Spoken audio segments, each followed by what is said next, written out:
Dobrý večer. Já myslím, že by si měl hlasitě. Dobrý večer. Vítejte u dalšího dílu. Já chci, jak aby tě slyšeli na chodbě, jo, to je hrozný prostě. Všichni to musí slyšet, čím víc lidí, tím líp. Tady máme jednoho posluchače, jakože není to nic moc, takže... On to pořád ještě poslouchá, ten člověk. Já myslím, že už to neposlouchá nikdo, protože jsme zase 3/4 roku neudělali žádný díl. Tvář, že by byly 3/4 roku. Já nevím, prosím tě, ale jako nebudu to ani zjišťovat. Protože bych byl víc depresí. My jsme měli tady šanci prostě být nejlepší podcast český o výpšitu. Jo. A místo toho jsme na to zanevřeli kvůli vysoké škole. Co z toho vyplývá? Že to byla velká chyba. Jo, takže nechoďte na vysokou školu. Naši věkově, jakože soukmenovci, abych tak řekl, kteří se vysrali na školu a začali se streamem, vydělávají miliony a my tady. A my místo, aby jsme začali s podcastem, vydělávali miliony na sponzorech, který nemáme. Přesně tak se tady sereme s něčím, co stejně bude k hovnu. Ale naučil se dělat v LabVIEW, takže to určitě stojí za to. LabVIEW životní styl. A navíc máš diplom, takže to určitě stojí za to, teď můžeš frajeřit. Jsem diplomovaný specialista. Mám diplom. Na podcastování. Nice. Nejsem si s tím jistý, že něco takový existuje, ale popravdě nedíval bych se, kdyby existovala škola, kde se učí takovýhle tvorba obsahu. Takže bakalář. Budoucnost anglicko-komunistických YouTuberů. A co je to? Já jsem psal i. Ježiš, na to kašlu, ne? Potřebuješ tam nějak dostat tady ten. Potřebuješ tam dostat YouTubery nebo Twitchery, nebo jak se tomu říká v dnešní době, dnešní mládež, panebože. Streamery asi obecně, ne? Baky. Hlavně tam nezatahujte VTubery a takovýhle. Oh no. Co je VTuber? Nic, radši. buď rád a buď zdrav. Nevědomost je krásná. Já se tomu musím pracně vyhejbat totiž. Myslím si, že nepotřebuji. Nesaj na ten telefon. Odpojím internet. Jako nejlepšího, prostě ještě neposkoreněnýho kamaráda si to musím nechat. Dáš, kdyby se mnou bylo něco špatně? No ty víš, co to je, tak už jsi poskoreněnej. Byl jsi zasažen temnotou. Jo, okay. Temnot nás pohltila všechny a proto jsme nenahrávali 3/4 roku. Tu gaming? Exploze mikrofonu. Takže fucking hell, o čem to dneska bude? Mi řekněte. My to spíš. Ty seš tady. Ty to řekni. Tak já to řeknu, jo. Tak dneska tady rozebereme morčata na kolečkách. Dále tu máme velice speciální kousek. Počkej, já myslím, že nebudeš říkat ty názvy, ne? Tak co mám Když už říkáš morčata na kolečkách, tak to musíš všechno uvést nějak chytře prostě. Ty kráso, takže divný ksichtí. To z toho moc nedal. Ale budíš. Petržel, výborně, ano. Kavárna. OK. A čínská pohádka o sourozencích, co nemají peníze. Ano, výborně. Počkej, pohádka, Slice of Life? Takže tak seriózně. Jednu věc jsme vynechali. Cells at Work. Jo, to byly Hataraku Saibo a údajně to má 2 série, což jsem nevěděl, a ještě potom spin-off, co se jmenuje Code Black. A o tom nám poví Kevin, český dinosaurus, protože jsme se nepředstavili. Takže ahoj, tady Kevin. Tu Gavin. To byla zvláštní z tvých 23 osobností, ale dobře. Kde dál se mnou? Tady Machy s tou jednou a stále špatnou osobností. A já. Tak jo. Takže to jsme tady všichni. A teďka to budeme přezdívka používat. Když už jsi to na mě hodil, tak teda já začnu. S tím, že tuším, že jsem tady z nás 3 jedinej, který Hataraku Saibo a ne Cells at Work viděl. Můžu potvrdit, že jediný, co jsem z toho viděl, byly klipy na YouTube kanálu jednoho doktora, který o tom mluvil v doktorský mluvě. A bylo to zajímavé, ale rozhodně nemůžu říct, že jsem viděl něco z toho anime. Takže. Byla rychlá mluva. To byla hodně rychlá mluva. Celá premisa téhletý série, když bych to měl shrnout hrozně rychle, je vytvořit edukativní anime, který tak nějak představuje fungování lidského těla. Ještě, že ti do toho skáču. Důležitá věc, co musím zmínit, je, nikdy jsme o tom nemluvili ještě. Nejspíš jsme o tom možná mluvili, ale myslíme si, že jsme nikdy nerozebírali konkrétně tohle anime. Že jsme o tom mluvili ve smyslu toho, že má to být něco podobného jako francouzský Byl jednou jeden život. Ale myslím, že konkrétně jsme o tom nemluvili. Takže, když se vrátím k té premise, takže edukativní anime a má představit tak, aby to bylo co nejvíc pochopitelný, ale zároveň tak, aby všechno zapadalo do sebe a nebylo tam prostě žádná jakože magie lidský tělo. Jo. Takže je to nauka o fungování lidského těla uvnitř? Uvnitř, na úrovni buněk. Já se ptám, kde byl, kdybych o tom nic nevěděl. Já vím, že tam je prostě, že ta hlavní postava je ta červená kravinka. Ale chci se zeptat to, když to takhle řekl, že jestli je to teda nějak navazující, nebo co? Takhle, ty dvě série na sebe přímo navazujou a ten spin-off, ten je samofunkční. Vlastně všechno co potřebujete v tom spin-offu znát, tak vám ten spin-off vysvětlí. Což znamená, že neviděli jste původní sérii, pustili jste si až Code Black a neznáte tedy nějaký ty funkce těch buněk, které tam jsou, tak oni vám to rychle vám to nastíní, rychle vám řeknou, o co šlo, takže nejdete do toho, že prostě najednou netušíte, co tam nějaká ta jedna určitá buňka dělá. Jo. Všechno vám vysvětlí, takže se toho nemusíte bát. I když vzhledem k tomu, že mají tu původní sérii, tak ne všechny tam jsou, nebo co už jednou vysvětlovali, tak jenom rychle shrnou. Není to tak, že by dopodrobna vysvětlovali stejně jako v těch původních. Tak, teďko. Jak jsem říkal, je to na úrovni buněk a v obou dvou případech, nebo začnu od první série, točí se to kolem červený kravinky, která je taková trošku šibla, trošku se nevyzná v lidském těle. To je skvělá vlastnost. A tak trošku prostě bloudí po tom lidském těle a doručuje kyslík, což je to, co teda červený krvinky dělají. A dostává se do různých situací, díky čemuž teda my vidíme, jak to tělo funguje. A v každé té situaci, nebo skoro v každý, se dostane do kontaktu s takzvanou bílou kravinkou, respektive s neutrofilkou, nebo jak se to jmenuje, už si to přesně nevybavuju. Ty jsi nic nenaučil. Neuzný. A to, oni mají hrozně protože všechno to jsou medicínský názvy, tak je to hrozně komplikovaný pro mě si to zapamatovat, protože to je odvozený od latiny. Důležitá vlastnost je ta, že tam nejsou žádný jména, prostě všichni jsou červená kravinka, všichni to jsou ty neutrofilky, všechno to jsou peletky, všichni to jsou prostě té buňky a takhle. Nikdo tam nemá žádný konkrétní jméno, jsou rozdělený jenom podle obličeje. Stejně tak se tvůrci domluvil nebo to pojali způsobem, že jsou to prostě jakoby v uvozovkách lidi, co chodí do práce. Takže červený kravinky, všichni mají stejnou uniformu, všichni mají aby zachovali nějaký ten vzhled té červený kravinky, což je takový ten ploštěný disk, takhle uprostřed, tak přesně tak vypadá jejich štěpice, co všichni nosí na hlavě.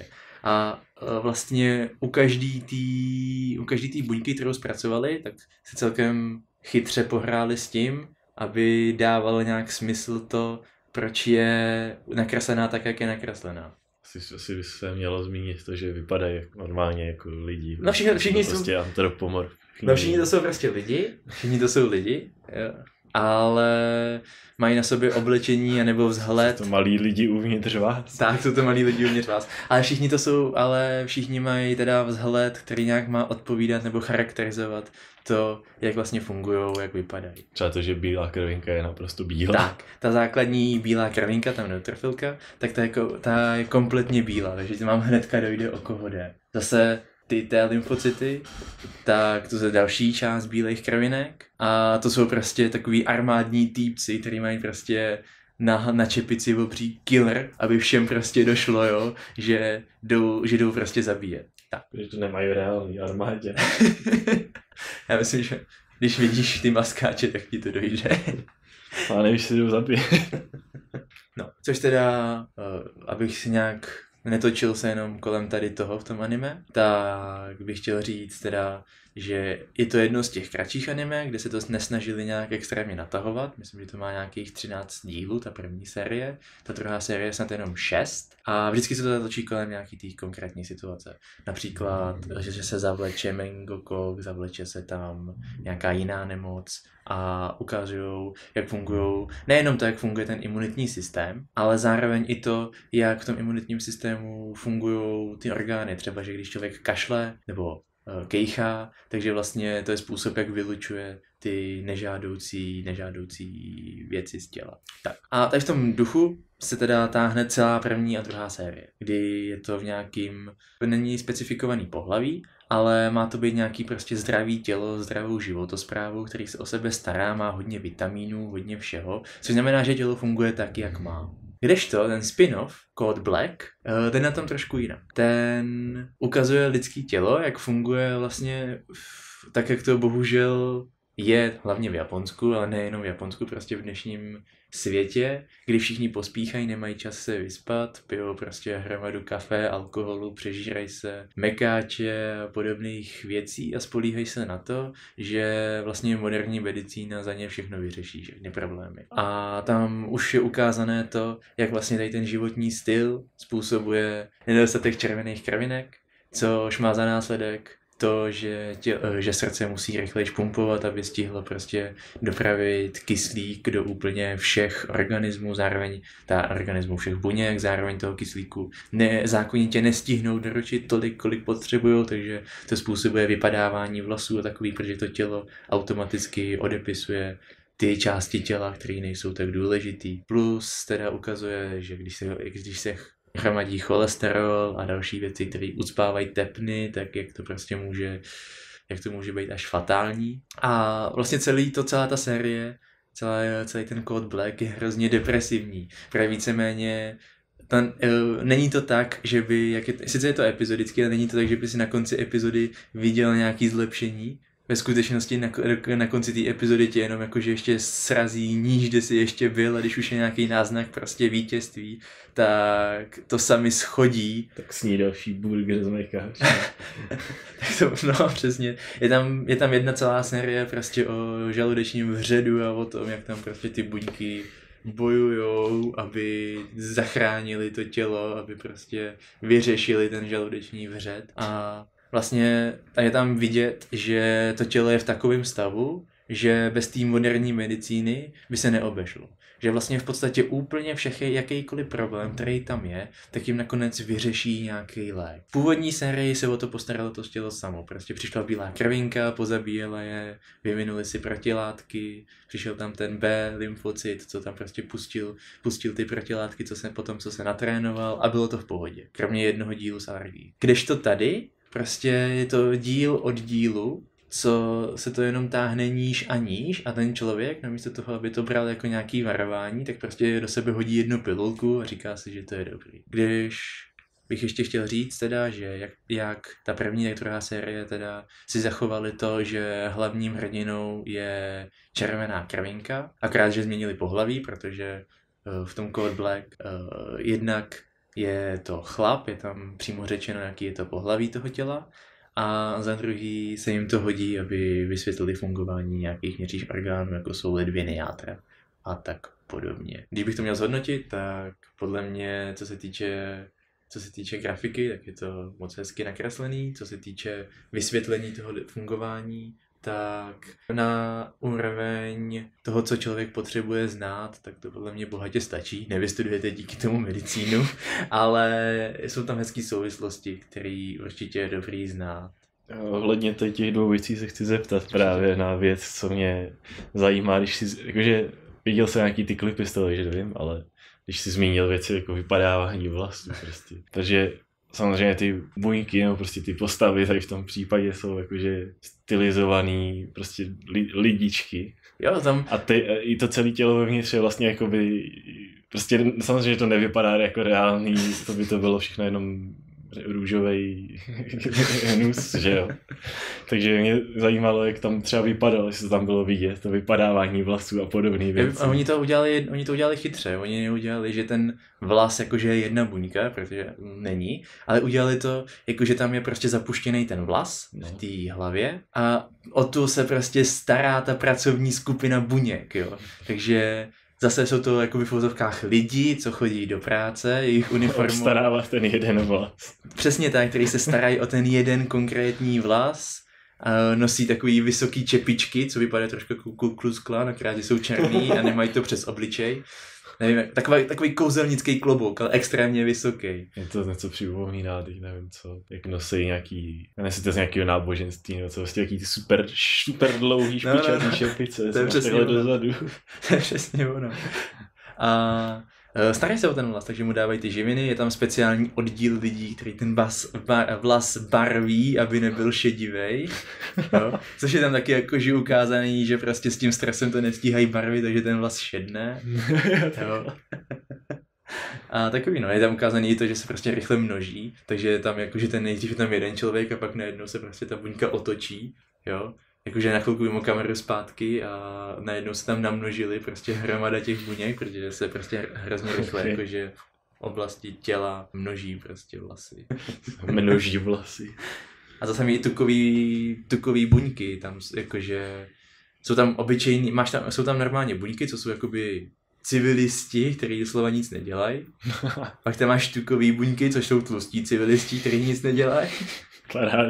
A pak tam máš ještě takovou specifickou buňku, já nevím přesně jak se jmenuje, která se stará o ten podkožní tuk. A to je prostě týpek, který má velký skladiště prostě s tukem, jo, kam prostě vylejvá ten tuk a stará se o to, jak to má vypadat a když už je přeplněný, tak se vylije ven. To je mas vlastně, to je kožní mas. Jo, okay. Už mi to došlo. No, jako mně se na tom líbí tady ten, a to vlastně bylo i v tom, byl jednou jeden život, jo, tady ten styl, prostě, že to tělo je ukázaný jak nějaký hodně podivný město, přesně prostě, co má systém nějakého fungování. A není to jakoby jedno město, ale spíš jakože souběh měst, že víceméně udělali, že prostě oni tam chodí v těch žílách a dopraví se vždycky do nějaké ty části toho těla a ta část toho těla je vždycky jakoby to město, jakože není, oni to i popisují, jakože to je svět prostě. Jo, to je dobrý, no. Tím, že ještě, jak jsi sám zmínil, tak na YouTube je jeden doktor, který udělal kompletní názor na každý díl a popisoval to. A to je podle mě pro někoho, koho to bavilo, tak je to něco skvělého, na co by se měl podívat. Protože vám tam i přímo vysvětlí a on sám jakože pochytí pojmy, které třeba nedávaly smysl, protože třeba peletky, což jsou krevní destičky, tak říkají ty červený krevince jakože starší ségro, jo. Což Vysoký ty malý dětka. Tak, což normálně to třeba není divný nikomu, kdo to nezná, protože prostě jsou to malí děti a v každém anime tak prostě jakože říkají komukoliv, kdo je jakože starší než oni, ale ono to má ještě skrytý význam a to je ten, že vlastně když se tvoří červený kravinky a krevní destičky, tak nejdřív je to jedna buňka a vlastně až teprve potom, co se zrodí, tak se rozhodne to tělo podle toho, čeho má málo, co z toho vznikne. A ty destičky jsou mnohonásobně prostě menší než ty červený krevinky a takhle to prostě pokračuje dál a je tam vlastně vysvětlený kompletně celý ten rodokmen, abych tak řekl. Jakože já nevím, jestli myslíme toho samého doktora, ale vím, že dělal taky prostě každý díl zvlášť a vždycky tam popisoval všechno jako víc odborně, prostě se snažil vysvětlit těm lidem a právě se mi líbilo hrozně, jak si to užíval prostě. Já myslím, že a jak prostě se mu právě líbily tady ty věci, které normálně bys nepoznal, ale on tam prostě vidí to, že jako fakt si dali záležet s tím, aby to dávalo smysl přesně i takhle, tak. I když jsou to prostě nějaký random lidičky. A zároveň oni si dali i jakože tu práci s tím, aby jakože tou vizualizací, aby nezabili to, jak to ve skutečnosti funguje. Takže prostě bílá kravinka je tam prostě nabušený týpek s nožem, v případě Code Black nabušená ženská s katanou, co rozřezávají svoje nepřátele. No. Ve skutečnosti ale jakože požírají ty nepřátele, že absorbujou do sebe. A což je taky ukázaný, že prostě v tom Code Black možná ještě víc než v tom původním, že se prostě najednou vrhnou na ten vir a začnou ho požírat, aby dostali informace o tom nepříteli, aby příště prostě věděli, co mají dělat. Prostě tam začnou žrát. A to tam jako bylo že? Jo, vyloženě tam bylo, jak prostě takhle, myslím, že se to jmenuje fagocytóza, kdy prostě na to naskákají na tu buňku a začnou užírat prostě jednotlivé části. Okay. Já vím, že ty viry a bakterie nebo cokoliv prostě, tak to tam bylo prezentované jako nějaký prostě hnusný monstra velký. No, to jsou jediný věci tam, které nejsou ukázaný jako humanoidi, ale prostě jako, jak tam říkáš, nějaký monstra, nějaký skřety a takovýhle věci prostě. No, to jsou bakterie. S tím, že viry, což taky dává smysl. By mělo být menší nějak, že jo? Ne, jde o to, že mezi virem a bakterií je zásadní rozdíl. No to je, že bakterie je samostatný organismus, který využívá tělo, aby namnožil sám sebe. Tak. Když to vir, ačkoliv může působit, že dělá to samý, tak to není pravda, protože vir, on nakažuje buňky, které už existují, aby se jakoby v úvozovkách staly jim, abych tak řekl. Jako když se nakazí počítač, prostě nakazí se počítač, s tím, že tam propašuje nějaký svůj vlastní kus kódu a ovládá ten počítač. A v lidském těle je to vlastně taky takový, že ovládne zdravou buňku, která potom už nefunguje jak má a dělá to, co je pro potřeby toho viru. Takže vlastně virové buňky tam jsou ukázaný jakožto zombíci v uvozovkách. Aha, jo, to je chytrý docela. Já jsem to asi rozebral úplně špatně, úplně jinak, než jsem měl, ale asi je to všechno, co mě k tomu napadá. Já myslím, že víc k toho není co říct, pokud nemáš nějaký speciální... Nevím, že si řekl všechno, takže... To už jediný, co by to už bylo dodání, tak by bylo nějaký konkrétní popisování, což nemá smysl. Všem doporučuji, ať se na to podívají, je to krásný, je to... A depresivní v jakých případech? Ale i jakože když se dokouká celý ten Code Black, tak to má na konci to světlo, to světlo na konci tunelu. No, takže pořád srážej dolů a na konci ti dají naději, že se dostaneš tam, kde si možná začít. Něco takového. Díky, Joši. Jo, dál něco jednoduchýho, třeba že Puj Molkár třeba. Výborně, nejlepší tvorba. Takže Puj Molkár. Nevím studio z hlavy, nevím nic, jo. Mimochodem se úplně, týče tady těch. To je úplně jedno. Dobře. Důležitý je, co si myslíš, že to je? Nemám sebe menší tušení. Názvu napadá ti něco? Puj Molkár. Jo. Jediný, co to připomíná, tak je reklama se Schwarzeneggerem, takže fakt netužím. Tak to fakt ne. To fakt asi nebude ono. Japonská reklama se Schwarzeneggerem, bacha na to. Jsem asi ani neviděl, ale zní to zajímavé. Prostě, jak to popsat? Je to anime, který není to, co si představíte normálně, a.k.a. nakreslený prostě něco. A místo toho je to animovaný jako stop motion s postavičkama z vlny a tak dál. A je to o morčatech, který se vyvinuli tak, že jsou z nich auta, ve kterých jezdí lidi. Než půjdu dál. Nikdy v mém životě by mě nenapadlo si něco takového pustit. Kdybych jenom viděl ten obal nebo něco. Ale přišel mi v newsletteru prostě z jednoho shopu, kde jsem nakupoval. Tam prostě paní, co to spravuje, tak je taková nadšená do všeho. A prostě tam psala, že tohle je nejlepší anime za tu sezónu, že se na to musí každý podívat. Tak já říkám, jako, OK, prostě je to kraťas 3minutovej nebo kolika. Jo, asi tak. Takže prostě nemám co ztratit. No a prostě jsem zjistil, že je to fakt blbost, ale taková ta blbost, který se prostě usmějete. Asi to vůbec zařadit jako anime? Jako očividně, jo. Tak víš co, je to animace pořád. No, to je pravda. Dělaná v Japonsku, tak řekněme, že to splňuje kritéria.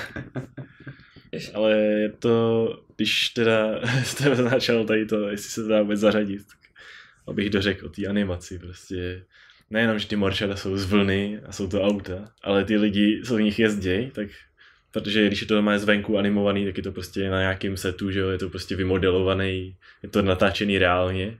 Teda aspoň myslím, že tam není žádnej, že tam vůbec nepoužívají jako počítačové efekty, prostě když tam vystřelí někdo raketu z vrtulníku, tak tam má prostě vlněnej ten kouř zatím.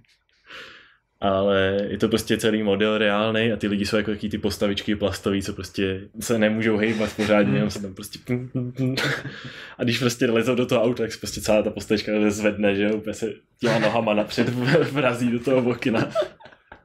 Ale jakmile jsou vevnitř toho auta, tak jsou to reální herci prostě, co tam jako sedí v tom autě. A prostě divný na tom je, že uvnitř toho morčete, to je fakt divný. Máš prostě volant, normálně ho řídíš jako auto a máš okýnka ale zároveň je to prostě morče, který si může jako, se může chovat podle toho jako morče. Takže když ho nalákáš na mrkev třeba, tak ti prostě ukradnou auto. To je budoucnost autonomního řízení. No to jo. Uděláme auta z morčat a nemusíme řešit nějaký umělý inteligence a rozpoznávání obrazů. Lepší z morčat než ze psů. Běhali všichni psi takhle za sebou, že by honili ty auta. No, tyhle psí auta. Děláme anime o tom. Bude to animovaný na papíře, jako knížka. Takže je to náročný to udělat. Co je náročnější, flipbook nebo animovat z vlny? Záleží. O snímcích. Jakože u těch z vlny musíš trefit, nebo blbě se to přetáčí, protože musíš pořád posouvat to autíčko a na to myslet. Do toho flipbooku zase musíš kreslit pořád dokola, jde na ten samý obrázek a musí pořád sedět. Takže záleží na náročnosti toho, co děláš. No, tak kdybych dělal morčecí auta, tak bych asi zvolil vlnu. Ale tak určitě. To jo. Víš co, má to i tu výhodu, že to vypadá trochu jako morče, akorát trochu víc ovcovitý morče. A ty si chtěl něco říct? No, už jsem to zapomněl, to je úplně v pohodě. No dobře, tak prostě jsou to krajtěsi, jak jsem řekl, a asi by se zeptal, o čem to je, ale to je těžká otázka. Každý díl je o něčem jiným, vždycky to je nějaká jako blbost. Ať už vlastně má nějakou jakoby na pozadí reálnou tématiku, nebo naopak sci-fi tématiku až fantasy. Je to fakt jako kompletně, je tam i pár referencí. Nenápadných referencí, no, jako vyloženě DeLorean prostě a Dr. Brown. Jakože morče, samozřejmě. Stroj času, morče času. Takže jsou to prostě nějaký 3minutový skeče. Jo, řekněme, že autoři si řekli, ale máme morčata, to jsou auta, takže můžeme dělat, co se nám zachce. Já jsem spíš narážel konkrétně na tu Sailor Moon referenci v tom jako fantasy, myš jakoby... Jo, je tam Maho Shoujo, Maho morče auto. No, takže jakože je to prostě úplně o čemkoliv, co by vás mohlo napadnout, ale líbí se mi, jak je to prostě se nebojí z toho udělat takovou kravinu. Už to jako kravina vzniklo a... No, jakože už samo o sobě je to blbost, ne? To si řekneš prostě morče, co se je auto. Jasně. Ale pak tam přijdou s tím, že víš co, jsou tam ty morčata, který prostě samozřejmě taky mezi sebou jak interagujou, prostě, že jsou živí. A jsou tam i ty lidi, kteří prostě něco dělají a pak máš díl, kde třeba 2 lidi, teď nevím přesně, jak to začalo ani, ale že končí to tak, že prostě mají svatbu, myslím, a celá ulice tancuje prostě a morčata tam dělají ty lidi. Jo. Ale ty morčata by mohly taky. Pak jeden z posledních dílů je, že ty morčata mají prostě party u někoho doma. Jo, to bylo skvělý. Což jako vůbec nedává smysl, tak tam přijde ta ženská domů.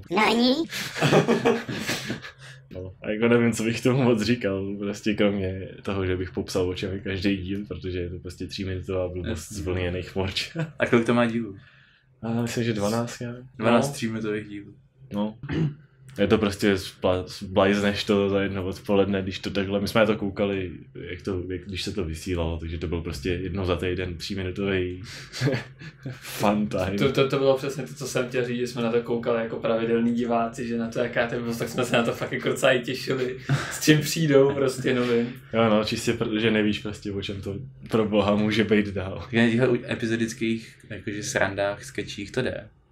Nejhorší jsou tady to epizodické koukání na něco, to je prostě klasický cliffhanger na konci každý epizody. Jo no, to jsou věci, kterým se jako vyhejbám radši, že se prostě radši vydržím, až se to dovysílá, abych se na to podíval. Hashtag JoJo Part 6. Bude těžký čekání. To se musí hlavně koukat kolektivně. To taky. Tak to asi všechno o morčatech. Morčata nemají opening. No nemají.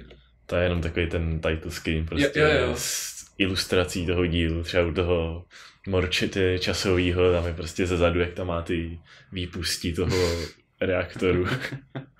DeLoreanový morče, jako jo, má i ty gullwing dveře prostě, vyleze vyleze ten doktor Brown prostě někde v pravěku a tam prostě zjistí, jak vypadaly morčata dřív, že normální morčata. Jo. Tam má prostě takový ten sešítek, History of Molcar, tam zjistí prostě, že z nich se vyvinuly tyhle ty. Co jsem zapomněl, nebo obecně jsme zapomněli říct. Občas tam jsou vyloženě reálný všechno, jakoby záleží na tom, z čeho se ten díl týká. To morče tam bylo přece taky reálný.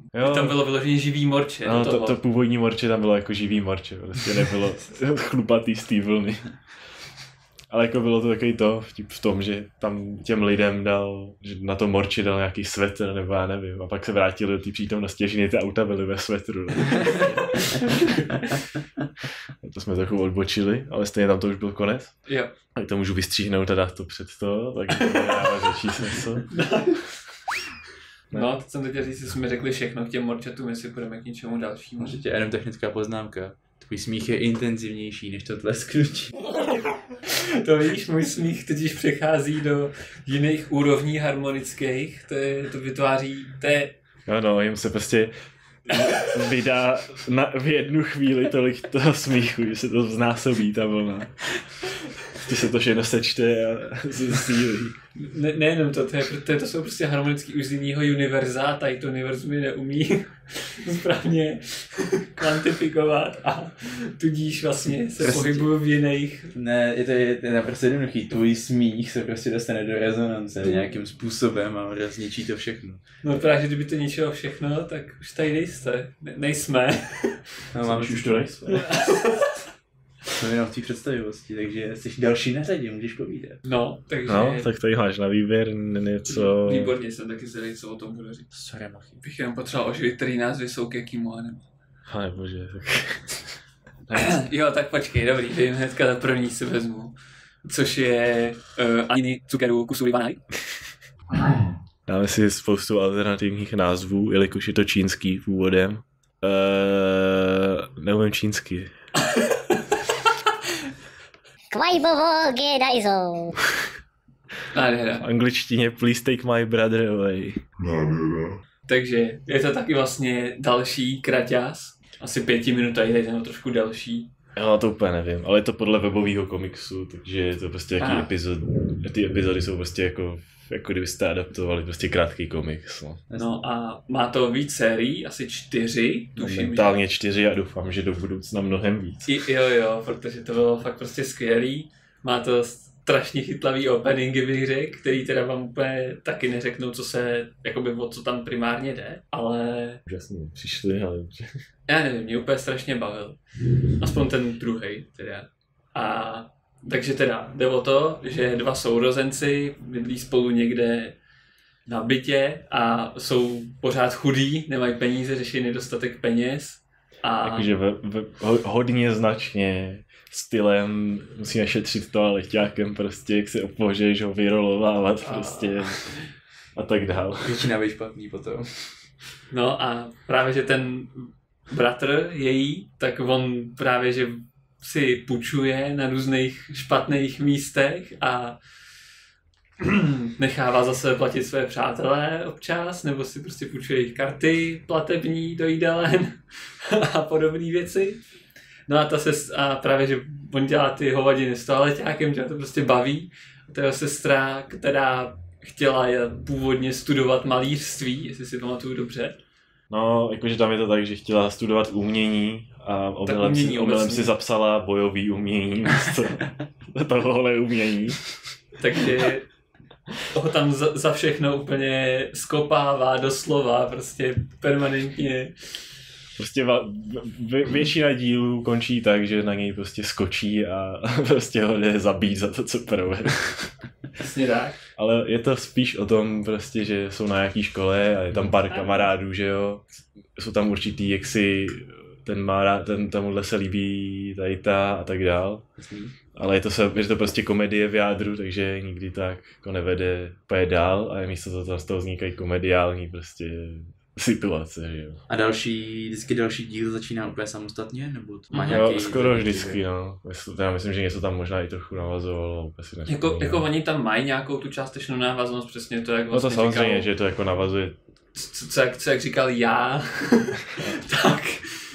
No. tak tam je na pozadí se tam odehrává to, že vlastně nejlepší kamarád toho bratra, tak se do něj zamilovala ta jeho sestra a místama se tam prostě řeší to, jestli se ten jejich vztah dál posune, nebo když na sebe náhodou narazí, tak jestli si spolu konečně třeba promluví, nebo ne, že ona se strašně stydí s ním mluvit a snaží se před ním chovat úplně strašně milé a ten bratr je jako what the fuck se děje právě teď a pak to je vlastně úplně jasný. On ten brácha je prostě taky trošku debil, ne? Jo, to je taky dobrý říct, no. Takže jde o to, že on si to prostě vyloží nějak jinak a pak jako jo, tak já jí pomůžu tady tím způsobem, místo toho se prostě kompletně pojebe. Jo, jako není to tak, že by se prostě vyloženě nesnášeli, ale prostě tím, jak dělají ty různý píčoviny a mají daný tady ten charakter, tak vlastně těma píčovinami vytvářejí další, ještě větší píčoviny, jak ten bratr, tak ta sestra. Ale záleží na situaci. Je to prostě takový ten vztah bráchy a ségry, kdy prostě mají opačnou polaritu a prostě se navzájem prostě dělají si schválností a takhle, ale je tam i vidět, že se mají prostě rádi nakonec. Jasný. A vlastně většinou ta série vždycky končí nějakým jako takým hezčím dílem, kde se prostě nedějou blbosti, ale jenom prostě jdou na nový rok prostě si odpálit ohňostroje, který samozřejmě nemají. Ale je to taky jako hezčí prostě a vidíš jako, že jo, dobrý, není to, že by se nenáviděli nebo něco. Občas. Občas. Ale jako to tak nějak, o čem to je, no? Jsou to kraťasy prostě, na kterých se zasmějete. Má to takovej... Přechod do technické části. Má to takový styl taky toho webkomiksu prostě, že to nevypadá to jako běžný anime, je to taky víc... Jednodušší. Jo, no, a hodně vyhlazený bych řekl. No a celkově taky jako menší, abych řekl, jako že máš prostě tlustší linky a všechno je to prostě...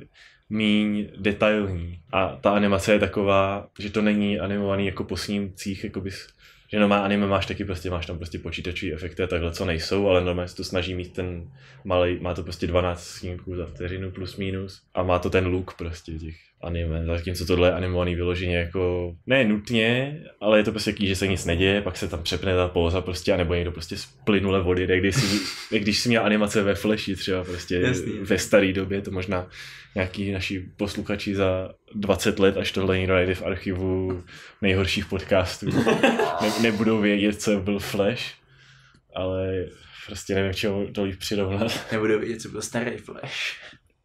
Nebudou vědět, co je anime. Oh no. Všechno bude čínský. Jako tohle, ne? No každopádně, takže tak to vypadá, no. A zvukový podání se ani nějak nevybavuju, takže asi nemůžu nic říct. Každopádně ty postavy jsou taky zjednodušený prostě komiksový tý. A jak to říct, no, ten se mi ta ségra líbí. A ještě její kamarádka taky docela zajímavá. Je to prostě taký úplně minimalistický a přitom to má takový šarm furt. Jasný. Už nevím, co k tomu dodat. Help. Jakože pak bych mohl dál rozebírat ještě ty ostatní postavy, jako nějaký základ k ním říct, ale nevím, jestli mám. Jako je tam ještě vlastně ten bratr, tam má 2 kamarády, toho jednoho to se zamilovala ta jeho sestra a pak na tu školu prostě přijde týpek. To je tam až později.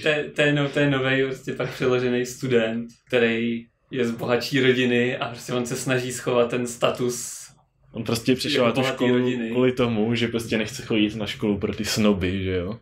Chce prostě mít normální kamarády, ale je prostě z té rodiny, kde prostě všechno není. Všechno lepší a vůbec nezná ty normální zvyky prostě lidí, takže se tam pak vznikají jaký ty situace, jako že přijde k něm domů úplně se diví prostě, pane bože, jak tady můžou žít, ale zároveň se tam snaží zapadnout, že chce takhle žít a nechce být prostě v tom luxusu obíhanej 10 služkama a super dědou, sluhou, co prostě všechno zvládne. Všechno zařídí. Prostě jaký Alfred.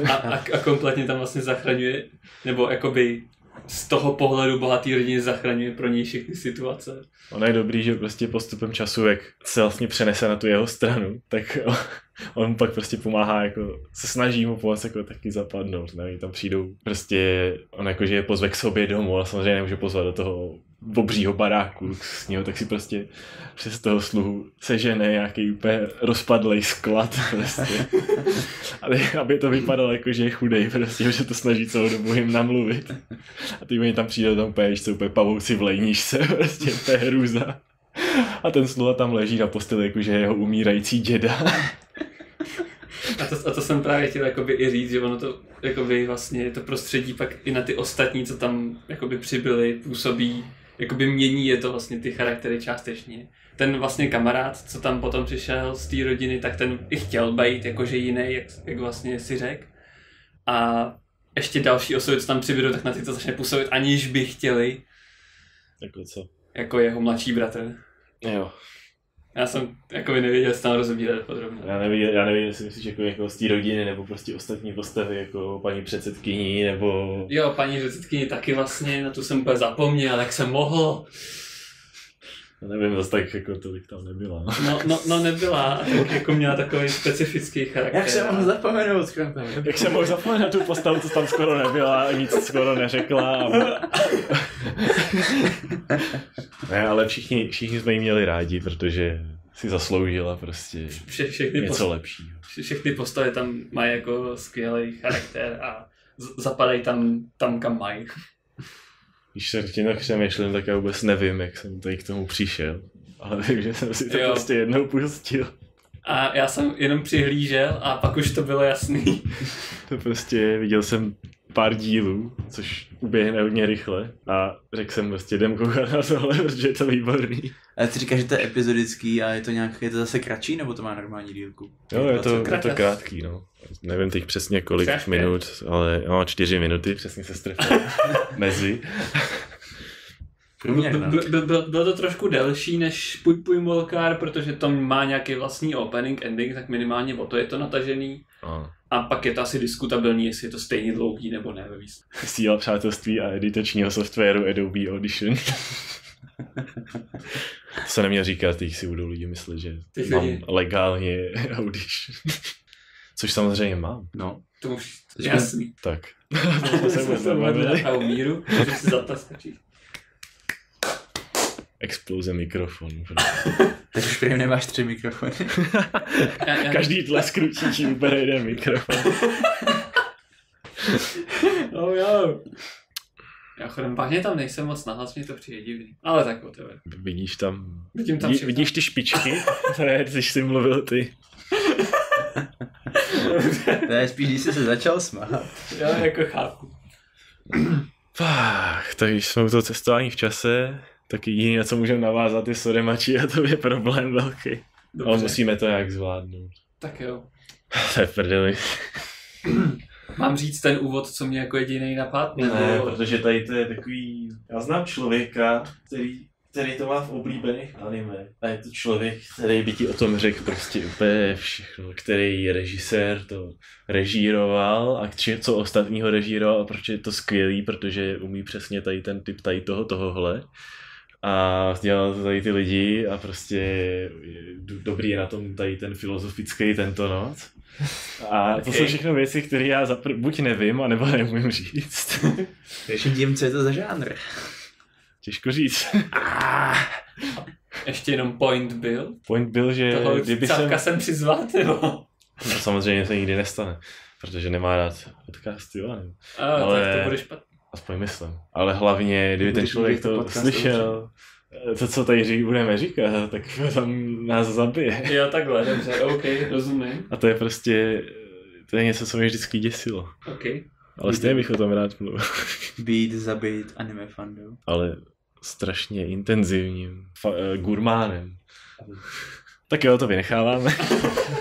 Ne, dobře, fajn. Jako já se to snažím v hlavě nějak pracovat tak, abych potom řekl ten point nějaký, který tedy jako se snažím v hlavě vydolovat, jaký tam pravděpodobně byl, jelikož jich je tam podle mě spíš víc a ne zas až tak jako úplně viditelných, že to nemá jakoby jeden jediný směr. Dobře, takže... Jakož to z úplně naprosto nešikovný holky udělat mega šikovnou. Ano, takže je to slice of life. Ano, to vysvětluje spoustu toho, co se snažil říct. No. Ale má to... Dobře, začneme nějak normálně. Jmenuje se to... Zkrátka je Soremachi, vole, to asi najdete v pohodě. Celý je to Soredemo Machiwa Mavateiru. nebo And Yet the Town Moves, anebo si to přečtěte v japonštině jako praví gurmáni. Studio Shaft, ano, ale přitom jsem si nějak nevšiml, že by se tam nějak lámali krky. Není to lámající Shaft, jo. Je to Shaft z roku 2010. Starý Shaft. A fakt vypadá to hrozně hezky. Tak co se od Shaftu dá čekat, ale je to zajímavý, no. Je tam vidět ta jejich taková estetika, že to má prostě fucking růžový highlighty a tak dál. Ty postavy jsou taky specifický a to fakt nevím popsat, nezabijejte mě. Každopádně o to úplně nejde. Jde o to, že je to slice of life, který je tak všelijaký, jako většinou bejvaj, ale má to takový záhadný kouzlo, díky kterému je to prostě jedna z nejlepších věcí, co jsem kdy viděl. A přitom je to úplně o ničem. Jestliže to se o slice of life neumím mluvit. Říká už jakože normálně, že to prostě o ničem a přitom tě to baví. A vždycky to má nějaký ten něco, díky čemu to slice of life funguje. Prostě. Tak, ale tady nejsem schopný prostě popsat, co to sakra je. Jo, je to prostě v hlavní postavě, co je holka, která dělá v kavárně majetku, aby tam přilákali víc zákazníků, a o její kamarádce, která se vyzná v majitkách, a o její babičce, která je taky majitka, protože aby tam přilákali víc zákazníků. Ta její babička vlastně vlastní tu kavárnu. Tak, ta její babička ani není její babička. No, to nevadí. No, to je...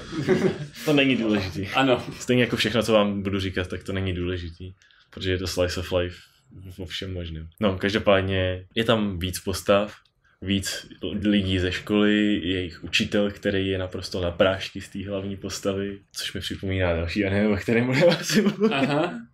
Ale to je jedno. A lidi z toho městečka prostě, asi vytušili z názvu, tak se to odehrává v městečku prostě, kde je to takový menší město, kde se prostě znají ty lidi tak nějak někde na pobřeží, někde. Jsou tam banda rybářů, který prostě se znají tu babičku v té kavárně. No prostě taková větší vesnice, hodně větší. A jakože, co na to říct, no? To není prostě o tom, že jestli se té kavárně podaří získat víc zákazníků a přežít nějakou krizi finanční jejich osobní, nebo já nevím. Je to prostě o tom, že ty lidi žijou svůj život a dějou se věci. A dějou se věci od věcí, jako jsou věci, které jdeš nakoupit do krámu a jedeš tam na skútru, který je zakázaný, a pak na tebe řve policajt, který samozřejmě ho znáš, protože je jediný v tom městě. A zapomněl si, že máš koupit brambory a prostě se tam vracíš znova. A nebo si našel fucking mimozemskou tady zbraň, která dělá obrovský kulatý díry do zdí a prostě jsou tam mimozemštění chvíli, no.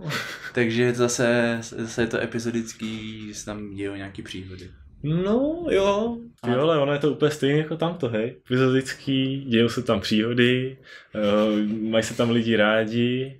A má to nějaký, jakože, má to nějaký zadní backstory, který se rozvíjí, nebo to má prostě čistě jenom právě, že tady to má víc těch dílčích příběhů a vlastně a oni do nich vždycky jako víceméně jenom šťouchnou, hele, posuneme tuhle část dál, ale ani jeden tam jakoby, no už vůbec nekončí, ale on se ani neblíží k tomu konci, on prostě vždycky to jenom jako poposunu, že to tam jako běží, furt je to... Že se ten život nějak vyvíjí, ale to tak všechno. Jo, přesně tak. Máš prostě, teď si nejsem jistý, byly ty díly rozdělený nějak ještě, ne? Na 2 epizody třeba? Nevím, jak to myslíš. No jestli byl jeden díl prostě, že furt se to skončilo, bylo jiný příběh. Byla tam myslím pauza, takže to byly 2 ty. No, nemyslím reklamní přestávku.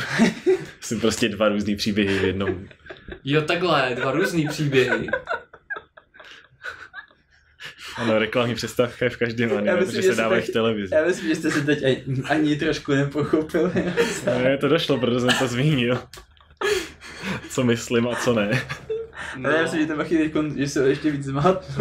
No myslím, že jo. Co můžu na druhou stranu ještě říct, že co je jiný od anime, který jsme jako viděli. No. Takže tadyhle v tom nebyly, když takhle, úplně na konci, ukázky příštího dílu. Byly úplně jiným způsobem, který jsem nikde jinde ještě neviděl. Viděl jsem v pár anime jako různý inovativní způsoby, jak ukázat prostě, že tam nejsou prostě jenom záběry z té další z toho dalšího dílu, tady to bylo fakt jako skvělý. A jak?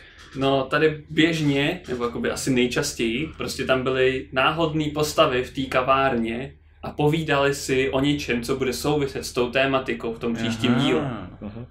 Vůbec tam nebylo jako v další epizodě uvidíte a sestřihy prostě z příštího dílu vůbec. Nebo nevím, říkám, já jsem asi vlastně neviděl nic jiného, než v příštím díle uvidíte, takže jako to nemám moc čím porovnávat. Oproti já.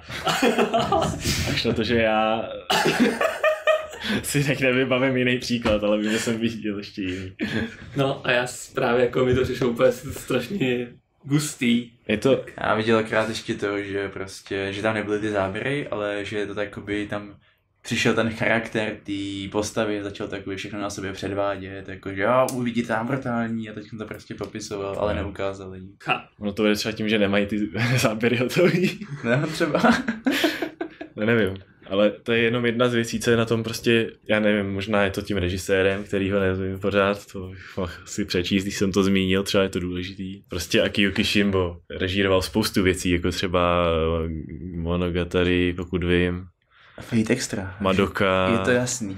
Jo, s tím Monogatari by to potom dávalo smysl. Dokonce prostě a zajímavý. Shimbo je prostě takový ten šaftový režisér, bych řekl možná. No, na tom nezáleží. Chtěl jsem říct, prostě to je, a taky tím, že je to od šaftu, ty jejich anime jsou prostě vždycky takovýhle, what? Jo, když si vzpomeneš třeba na Fate Extra. Fate Extra ne, pane bože.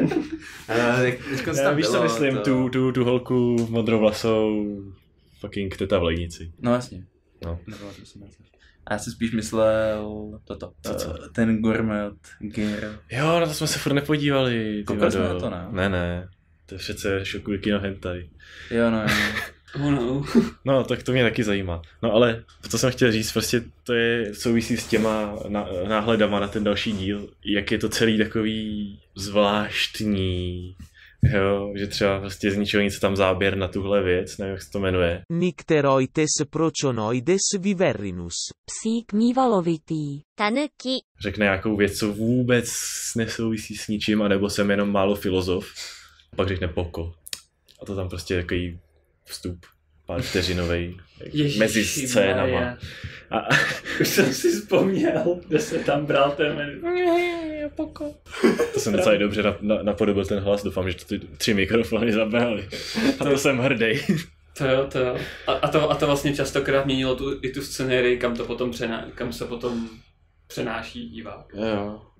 A taky to, a to určitě souvisí s tím režisérem a s tím studiem, co záběry prostě tak ujetý, a nemyslím nějaký honičky v autech nebo něco dynamického, ale to, že prostě ta postava mluví, proč se na ní třeba nepodívat spod podlahy? Nebo prostě úplně random skrz skleničku na stole, kde se míchá kafe, ty vole. To jsem si teď vymyslel, ale nedělal bych si, že to tam bylo. A to spod podlahy tam bylo rozhodně. Že prostě vidíš i spodech těch bod, jak stojí na té neviditelné podlaze, pod kterou je ta kamera, jako kdyby si ve hře klipnul prostě skrz. A to se mi na tom hrozně líbilo, ale nevím proč. A spousta dalších věcí se mi na tom líbilo a nevím proč. Vždycky ty příběhy, co tam byly prostě, a bylo to, jak říkám, epizodický způsobem, že prostě najednou máš prostě díl o tom, jak do ní je zamilovaný jiný kluk z té školy, jak prostě spolu jeli do školy a myslím, že to bylo tak, že ona usnula v tom autobusu a on jakože prostě nemohl si nechat být tu příležitost, tak prostě nevystoupil na té zastávce, dojeli až na konečnou a on pak jako, já jsem taky usnul. A pak prostě je to o tom, že spolu jdou někde, kde nikdy nebyli v tom městě a prostě si povídají. Nebo potom, že ona má prostě malýho brášku a prostě ho vezme před půlnocí prostě ven na dobrodružství. Prostě přijdou do obchodu a je tam úplně prostě mundane věc, co by ti nikdy nenapadlo o tom udělat jako nějaký story, že vlastně nikdy nebyl vzhůru na přelomu toho dne a teď tam prostě jsou v tom kámě, jsou tam ty hodiny, ne? A ona mu z toho udělá prostě úplně zážitek z toho, že prostě zažil tu půlnoc, jako a takovýhle věci, které prostě jsou prostě fakt jako blbost o ničem a přitom je to tak hezky pojatý, že si prostě, že to až dojme normálně. Tak takhle to je plný prostě tady toho. Snad jsem tomu udělal. Nejsem anime gurmán, abych vám vysvětlil, proč ten režisér je dokonalý člověk a všechno, ale doufám, že jsem tomu udělal čest tím, že jsem vysvětlil, proč je to tak hezký. Já bych řekl, že jsme si na hromadu prvků toho i vzpomněli teďka během toho povídání, že jako, já jsem docela rád, že jsme nic jako úplně nevynechali. Jednu věc jsem vynechal schválně, já nevím, jestli o tom mám mluvit. Dobře, takže klasický spoilerová zóna. Pak tam doplním, na jaký čas máte přeskočit, jestli to nechcete slyšet. 57:49. Prostě je to až na konci a vlastně to není zase takový spoiler, jo. Takže tady Kevin promine. Jenom všichni umřou. No, ne všichni, ale umře ta hlavní postava. Není spoiler, že ta holka umře.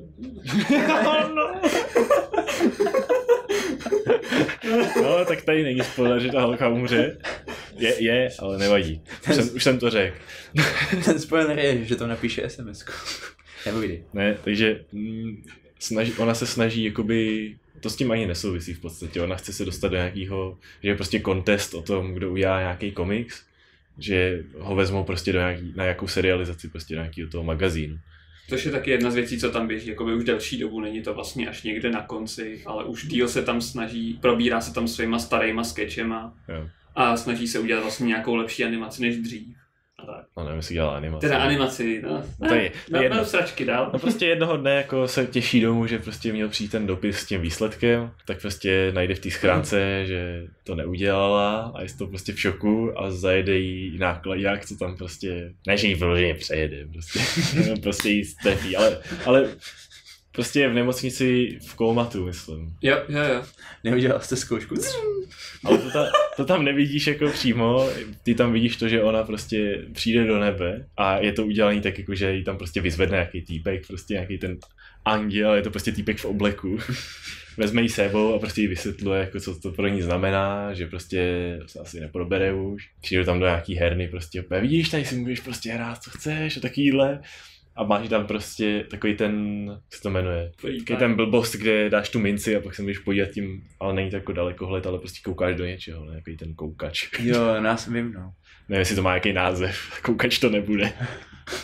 No každopádně tady ten slouží k tomu, že se můžeš podívat na ten svět pod tebou a ona jako sleduje tu svoji rodinu, ne? A teď tam fakt vidíš, jak jsou prostě zničený z toho, že asi je mrtvá. A je to úplně jako neskutečný tím, že je to na konci toho seriálu. A ne, jakože jako tušil si, že ji prostě nakonec dostanou zpátky, jo? Ale bylo to prostě taky úplně kulka, ty vole, do citů. Měl to fakt jako hodně slušný depresivní vibe celkově. Fakt úplně jako až na něco takového, není to komedie vyloženě, takže si nebylo jako neslýchaný, že tam bude něco jako takového, byly tam prostě jako zážitky i míň veselý, ale nečekal si, že prostě zabijou hlavní postavu a uvidíš tam prostě tu její rodinu, jak prostě z toho naprosto v prdeli. A ona taky, tam nahoře. To prostě, ale zase to jsem opomněl, že to tam byla už taková předzvěst toho, že v nějakém random díle tam prostě je takový děda a zjistí, že to je duch jenom. A ani nevíš, jestli tam doopravdy je nebo vod. Prostě nemůže s něčím interagovat a takhle. A časem, pořád jsme ve spoilerové zóně, časem zjistí, že to byl manžel té babičky, co vlastní tu kavárnu. A taky je tam takový moment, kdy prostě jsou tam u ní doma, myslím, a ona samozřejmě neví, že on tam je, protože je to duch. Ale je tam takový moment, kdy to i vypadá, že by mohla o něm vědět, jakoby, ne? Je tam vlastně víc takových momentů, kdy on si není jistý, jestli fakt jako na něj reaguje, nebo jestli to je náhoda. To je taky takový, jako, nevím ani co na to říct. Jakože tohle je konec spoilerové zóny za prvý, a za druhý tohle je anime, který prostě nejde moc vysvětlit, proč je dobrý. Trochu jako JoJo's. Ale když se na to člověk podívá, tak fakt jako nelituje. A ještě musím vychválit opening, který je úplně takovej kavárnovej lounge style, prostě parádní. To jo. Kavárna opening. Jo. Ne. A ending je písnička od kapely, kterou ty holky ještě s jednou, se kterou se potkají později, založej pro školní festival, že se prostě oblíknou do těch maid kostýmů, uniform. No. A prostě hrajou. A je to hodně zajímavý s tím, že prostě jedna, myslím, jak to je, hraje na housle, na harmoniku a na kytaru, takže ne. Něco z toho tam být nemůže přisud. Ne, 4 vlastně je tam ta bubenice zubatá, dobrý. Vychází to bubenice, byla ta... Jo, tak dobrý. To je jedna jejich kamarádka, se kterou se už znali a moc tam jako, je to hodně vedlejší postava. Taková zubatá holka prostě. Tady ji určitě najdem. Koukej na tu babičku, jak je smak, ty vole. To jo. Jo, to je ona, no. Ta hraje na bubny. Jo. No každopádně ten song je neuvěřitelně chytlavý, ještě to není hezký. Ale co jsem zapomněl zmínit, ať už v souvislosti s tím songem nebo celkově s tím anime, že ta hlavní postava má strašně až nepříjemný, ale z nějakého důvodu se mi to začalo hrozně líbit. Prostě křiklavý hlas. A nemůžu to popsat, to vám budu muset pustit, teda tobě hlavně. A nevím, proč se mi to líbí, ale úplně to k ní sedí prostě. A dává to tomu taky takový zvláštní čarm. Prostě jako když máš kameru pod podlahou, tak musíš mít prostě i divný hlas hlavní postavy. Já si prdel. Pak je to výborný a z těch věcí, co jsme tady dneska zmiňovali, tak to je taková ta nejvíc, snad i nejvíc vážná věc, ty vole. No. A rozhodně nejvíc doporučuju. To bych řekl, že rozhodně co se týče vážnosti, tak je to asi nejdál. Mně se jí docela nalákalo, to asi zkusím potom. To jsem rád, že jsem to dokázal nějak podat tady s kolegou, aby to vypadalo seriózně dobře. Snažil jsem se dávat vhodný... Kolega Machios. Tak jo, jak jsme na tom? Hodina? No, výborně. Jsem rád, že nemusím konečně řešit, jestli mi nedochází místo na disku. Co tady máme dál? Tak jo, tak ještě jste živí? Zbývá poslední Petržel, ne? Petržel a ještě tento Asoba se jsme taky ne. My jsme o tom ještě nemluvili. Dobře, tak... To jsou dvě dost podobné věci. No, takže jsme se nejdřív... Počkej, my jsme měli takový období, kdy jsme koukali na spoustu anime tady s kolegou Machim. Obřským. A já jsem se snažil vždycky, jakože podle nálady, hlavně svojí teda. No teď je v pohodě. Jako tak já měl náladu na všechno, já jsem s tím byl jako... Snažil jsem se najít vždycky něco jako v podobném duchu a jak jsme se sakra dostali k tomuhle. Počkat. Ano. Ačkoliv to nedává žádný smysl. No jako trochu jo, protože je tam ta škola a učitel. A proto jsem řekl, že na to navážem tím. Prostě z nějakého důvodu, který jsem teď popsal a stejně mi přijde divné. Tady potom, co jsme dokoukali s Oremači, jsem prostě hledal něco podobného. To hledám do dneška, protože asi jako, nevím, jestli jde něco fakt podobného, abych z toho měl ten podobný pocit skvělosti. No každopádně na Anilistu jsou doporučení, že jo, na podobný anime. Když hledáte něco prostě takového, aspoň něčím, co to má něco společného. No podle tagů společný bych řekl. Tak, no ale ty lidi tam dávají jako palec, dalec, hore, dole. Palec. Šiši varianci, pamatuji tohle. Co si píš? No každopádně nejvíc, jo, je to tak seřazený, takže nejvíc palců na doporučení tady má Wasteful Days of High School Girls, čili Joshiko Seino Mudazukai. A to je prostě naprosto něco jiného. Říkám, společný to má to, že jsou to holky ve škole a že tam je učitel, který je z nich na prášky. Ale tady je skoro ze všech na prášky. Aby to bylo přesný, tak já teďka myslím, že jde přímo o dívčí školu nebo o dívčí třídu specificky. Ale jsou tam fakt čistě jenom holky. Já myslím, že to je škola pro holky. No, tak přímo škola pro holky. A on ještě ten učitel, když tam přijde, tak jako podotýká, jak prostě strašně nesnáší dívčí školy, protože prostě s těma dívkama neumí vycházet a prostě obecně se s nima dostává zbytečně do různých typů konfliktů, který tam... Taky to, že má rád starší ženy. Jo, to taky. To tam podotknu taky rovnou na rovinu. No. No, každopádně, tohleto anime je prostě o bandě holek a je to taková ta komedie, kde prostě sleduješ tu bandu, jak dělá blbosti. A to už vidíš prostě z toho obrázku, že dělají naprostý blbosti. Koukal jsem, no. Takže tady se bude hodit představit ten ensemble prostě. Počkat, tam budou určitě ty přezdívky, takže taková diskutabilně hlavní skupina postav jsou tady 3 holky a ta nejhlavnější z nich je Tanaka s přezdívkou prostě blbka. Jo. která je prostě už na pohled úplně blbá s prominutím.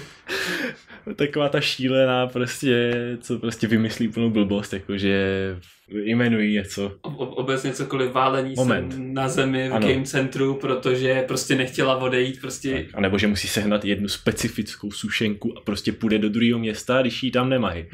Tam, kde je byla nakoupit. Má takový to dětinský myšlení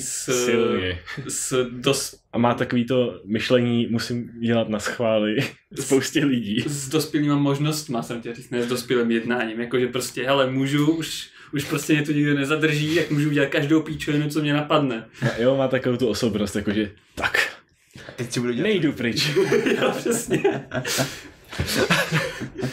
A to, když se vymyslí nějakou blbost, tak mi vůbec nedošlo. To je důležitý, že skoro vždycky na začátku toho dílu začíná to vždycky tak, že oni jdou do školy a ona říká jako hele, můžu říct něco skvělýho? A ty dvě jako ne, bude to úplná ale no tak, dneska to bude fakt úplně skvělý, je to úplně dokonalý, nic lepšího jsem v životě nevymyslel prostě.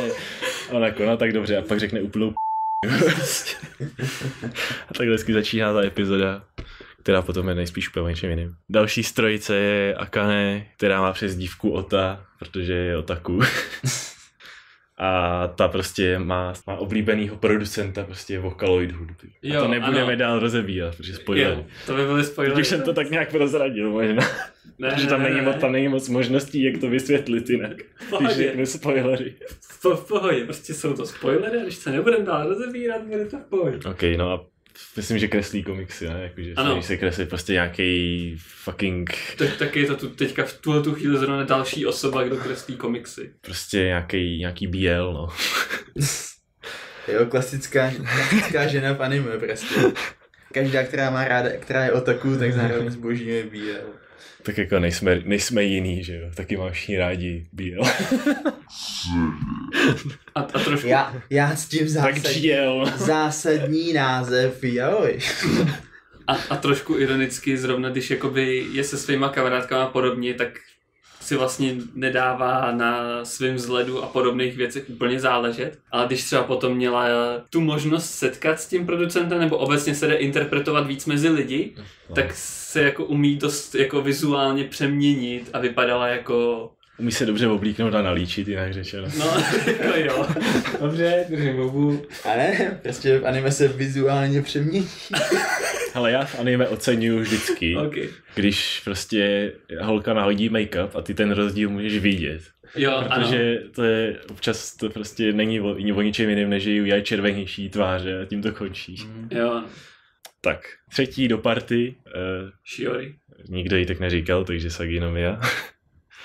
Ale všichni tam říkají Robo, protože to je taková ta stoická prostě flegmatička. No to... jako nevím, jestli úplně flegmatička, ale prostě... Ona je taková ta, jako pokud jste, jednoduše pro lidi, co viděli Nichijou, tohle je taková Mai, že prostě to je to samý skoro. Jak to zamodat ještě víc? Ne, to je pro lidi, kteří to viděli, těm je to už teď jasný, teď to musím vysvětlit jinak.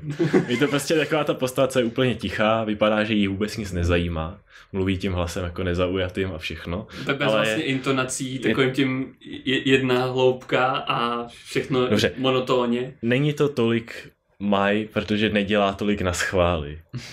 Nezaujatě.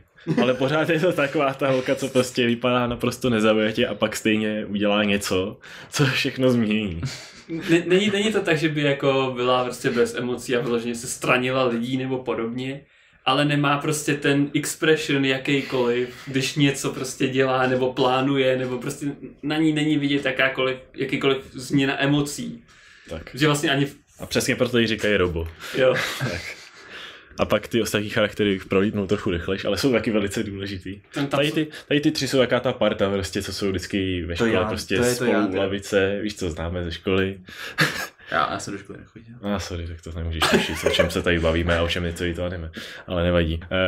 Pak postavy, které jsou prostě představeny až postupně. No. Máš tam tady Yamamoto, která je topová prostě. která má přezdívku Yamai. To vypadá jak ze shonen. No to počkej, tím to začíná.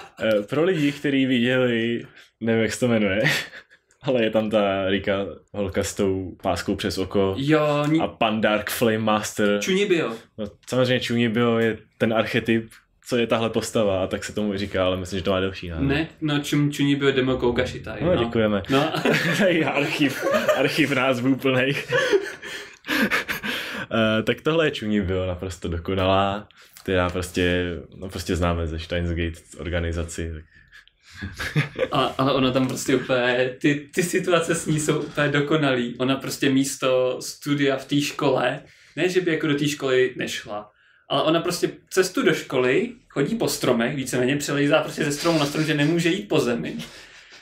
A prostě to studium ve škole tráví prostě za oknem na tom stromě. A ten učitel tomu prostě tam suverénně praskají brejle. Jemu se ty brejle rozbijou vždycky, ale po každý jinak. On si vždycky prostě musí zavolat do té kanceláře, protože s ní to není možný. On s ní třeba potřebuje řešit prostě, že neudělala něco, nebo že musí se zapsat někam, co bude dál dělat po škole, jak tam oni mají vždycky jaký ten dotazník, ne? Jasně. Takovýhle věci s ní řeší a ona prostě ho vždycky tak vytáčí tím, že prostě mluví sračky. Že bude prostě bojovat s temnem, ty vole. No, ona je právě něco jako podle její interpretace dračí bojovnice. A ona tam prostě chodí s obvázanýma končetinama a tak. A ten učitel jenom, co jsi to provedla s rukou? No včera jsem měla těžký souboj. A už mu tam praskají ty brýle. Souboj? Že... Kde? Jak? No ten drak mi dal docela zabrat. Ono tam je prostě, nevím, jestli se teďka nepletu nějak, ale myslím, že tam byla vyloženě, jednou vyslýchal jí o tom, proč má prostě všude ty obvazy. Mm-hmm. A prostě si myslel, že si z něj se jenom dělá prdel a ona tam fakt měla vlastně nějakou vyrážku pod tím, ne? On si myslel, že jenom kecá. Každopádně ty brejle prostě vždycky končí špatně. Myslím, že jednou prostě doslova tam jenom prostě ani koukal a jenom prostě vypadly ty sklíčky. Prostě jenom na férovku vypadly. Vždycky musí prostě opravovat. To je prostě síla Chunibyo. A taky tam občas repuje. No. Což mu taky strašně. To vytáčí taky maximálně. S tím se dokáže celkem vžít.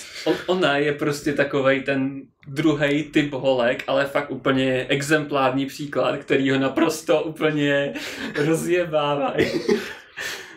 Jo, no, tak rapid fire, jo.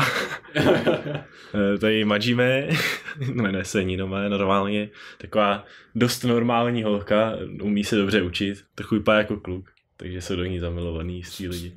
Sportovkyně. Jo, a furt má sluchátka od audiotechniky očividně. Chodí za ní lidi s tím, že potřebují pomoc s učením. A jako povahově je taková plaší lehce, ale není to nic proti tady Majo. Ta je taky skvělá. Ta je taky skvělá, to se musí uznat. Souhlasím tady s kolegou. Ačkoliv. Tam byl potom i ještě jeden z nejskvělejších momentů tohodle charakteru, bych řekl, byl, když právě se potkala s tou, co má to Chunibyo. Protože ta Yamai jí prostě podezřívala, že je taky nejspíš nějaký charakter prostě z jiný dimenze a teďka tady infiltruje ten svět a ona jenom má takovou hodně special zálibu, kterou jí dost rozhodila. Ona prostě už podle té přezdívky je taková jakože čarodějnice s tím, že prostě žije tím okultem. Měli na to klub na škole a doma má prostě její pokoj, vyloženě tmavý pokoj prostě s tím kruhem samonovacím, ty vole, a má tam regál plný prostě zakonzervovaných právě jako věcí, ne? Mm-hmm. Je to prostě taková ta postava, která si užívá tady ty temné věci divným způsobem a prostě má ráda krev. Hlavně to je to důležitý, co potom jakože ona to prostě bere jako zálibu, kterou prostě, když konečně může s někým sdílet, protože neuvěřitelně stydlivá. Tím, že její ségra ji prostě musela vylákat ven, aby vůbec přišla do restaurace se setkat s těma jinýma holkama. Poprvé, takhle je tam představena. Což měli samozřejmě zařídit to hlavní trio, který tam je jakoby to nejvíc energický a nejvíc se s každým jakoby interaktuje, ať už je to kdokoliv. No. Takže ona je taková, takže když prostě najde někoho, s kým může sdílet ty záliby, jako třeba Loli, kterou představíme později, kterou byli prostě se podívat na film, i když asi nedopatřením. No každopádně ona tam uklízí ušaten, jakože jak tam mají ty skřínky na boty, ne, normálně na začátku vchodu. A přijde tam ta druhá, jakože myslím, že ona měla uklízet, nebo co. Všichni měli uklízet. Ale ne, tak někdo je na řadě s tím zametáním prostě. Jo, takhle, no. Služba. No, tak. A prostě jakože baví se ti, a teď se baví dvě postavy. Jedna je prostě tahle, která prostě seriózně ti bude vypadat o tom, že má ráda krev a takhle. A druhá je fucking Chunibyo, co prostě z toho hnedka udělá úplně ty píčo, na tu si musím dát bacha, to je sakra nebezpečné. A prostě řada nedorozumění, který už si nepamatuju, takže to nebudu tady mluvit o tom. No já si to taky nepamatuju úplně perfektně, no. Tak prostě skončila tím, že ona si myslela, že našla někoho, kdo se taky o to zajímá. A ta druhá si myslela, že je to prostě super nebezpečná, démonická, prostě vraždící monstrum. No to jsme zase zabili úplně do random detailu. Říkám, že teď představím postavy a místo toho jsme už popsali celý anime. Sorry, což je dobře, aspoň to nebude se rozebírat potom. To je moje chybka. No pak je tady Loli, to je prostě malá holka. Všichni si myslí, že je jí míň než je. Asi jednoduše vysvětleno tou přezdívkou. A je to taková... V té škole prostě se snaží být jako drsná, tím způsobem, že prostě někdo jí nařkne, že vypadá malá, tak prostě se úplně ohradí na tebe. Ale jakmile je doma, kde bydlí se svojí babičkou, tak je to prostě úplně ten takový ten... Jo, babi, ahoj. Úplně fakt jako má ráda tu babičku a ta babička je taky úplně jako to by pro ní dělala všechno. To je taková... To je tak babičkovitá babička prostě z anime, že jí nemůžete nemít rádi prostě. Tak hodnou babičku prostě úplně. Ona jí pošle třeba nakupovat pro maso, ne? Ona tam se nedokáže ovládnout, koupí si nějaký sladkosti a počká, nevadí, vaříme tohle. Lily nemá ani přezdívku. Nemá, no myslím. Aspoň si nic nevybavu, že by jako jí tam říkali. Každopádně tady od pohledu, který nevidíte, tak můžete potvrdit, že to je taková ta Ojo sama prostě. A z té se jako vyklubala fakt skvělá postava, což jsem si vůbec nemyslel, že se stane. Jo, taky jsem měl chvilku. Protože to vypadalo jako taková ta namyšlená prostě bitch. Jo. A nakonec je z ní fakt jako hodně dobrá postava, která prostě, jak se zblíží s těma ostatníma, tak pak spolu dělají blbosti a jakože třeba ona jim pomáhá změnit šatník, vylepšit style. Tady prostě zaujala takovou tu svoji roli a prostě, cože vy nemůžete dostat koukák, s tím něco uděláme, chceš vypadat dospělý, s tím něco udělám, prostě make-up, šaty, cokoliv. A takyhle postavy většinou serou právě, upřímně. Ale ne kvůli tomuhle, ale kvůli tomu, že se obecně chovají pak většinou určitým způsobem. Záleží, jak to berou. Většinou mývají jiný charakter, ale tahle ta byla jako dobrá nakonec. Tady ta je taky taková, ale změní se, no. Což oceňuju, hlavně u komediálního slice of life, že se tam někdo vyvíjí. No a nakonec, co je tohle? No to je ta segra tam tý plachý čarodějnice, takže nakonec tady máme učitele, který má taky přezdívku. Waseda. Teď nevím proč. Určitě to něco znamená, ale nevím japonsky, tak je to těžký. Každopádně to je prostě ten jejich učitel a ten prostě je, jak už jsme asi jednoduše vysvětlili, na příkladu té Chunibyo holky, taky z nich prostě hotovej. A nejenom z ní, protože samozřejmě máme tady blbku hlavní hrdinku, která taky dost vytáčí. Tím, že vlastně logicky sere na studium. No, absolutně. Prostě celkově dělá píčoviny. No a zároveň je to, ale není to takový ten suchý charakter, co si asi teď představujete. Představujete. Protože, víš co, on prostě jako, tady vidíš, jak mu padají už ty brýle, ty. Jakože bere tu práci vážně toho učitele, ale zároveň, jako jak říkal Machy, prostě na začátku deklaruje, že má rád prostě starší holky a tak dál.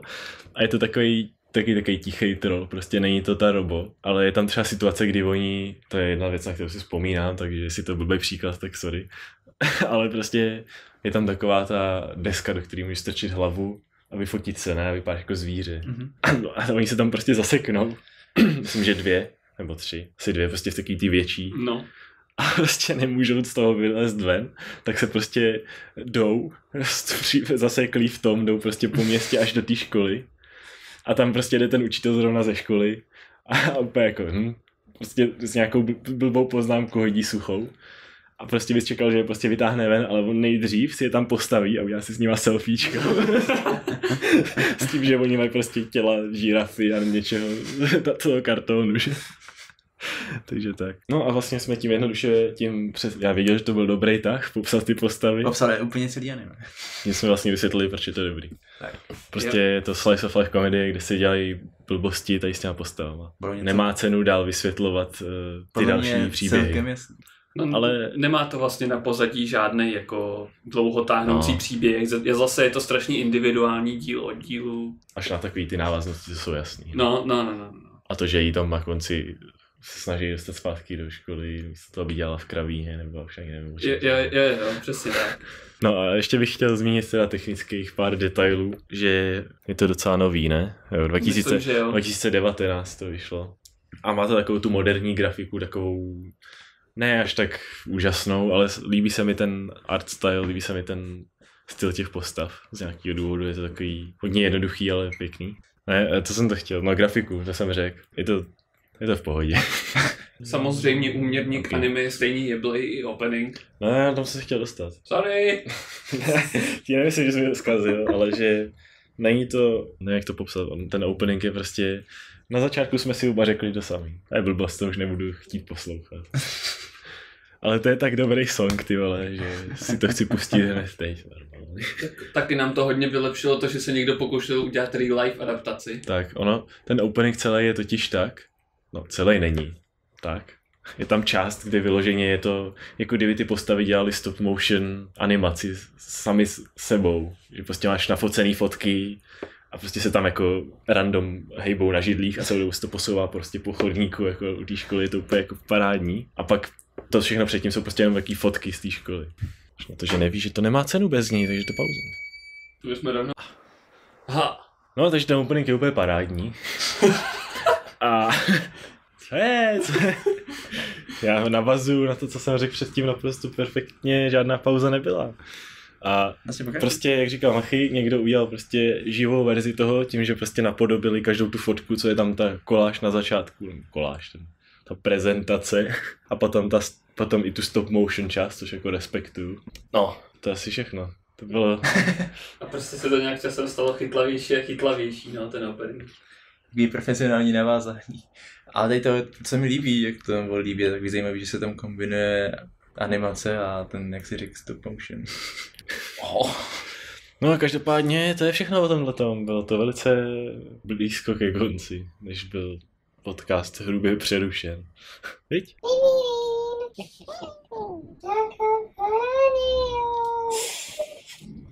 Tak, to můžu vystříhnout. Asoba se... To začíná padat do špatných kolejí. No, už to celkově začalo padat už je čas přestat. Takže možná necháme na příště. Tak, to můžu taky vystříhnout, musíme udělat konec.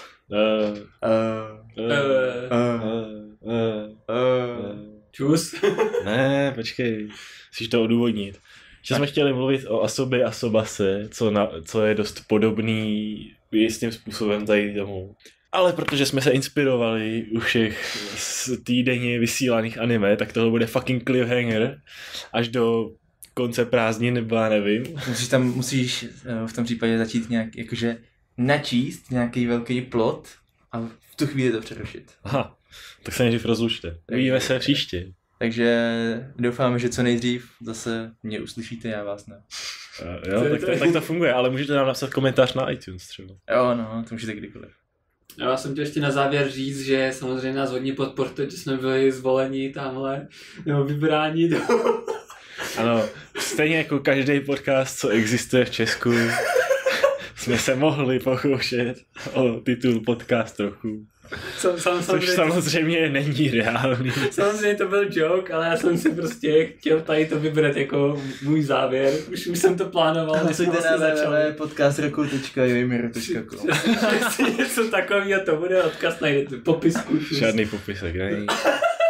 Ale můžete si vyhledat podcast roku a jestli nás tam vůbec najdete, jako v nějakém tom seznamu, tak dáte nám jeden hlas, tak já vám garantuju, že v příštím díle udělám něco neslýchanýho. A já vám garantuju, že příští díl bude. Jo, to vám můžem garantovat taky. No každopádně tady tohle byl Kevin, český dinosaurus tradičně. Mějte se.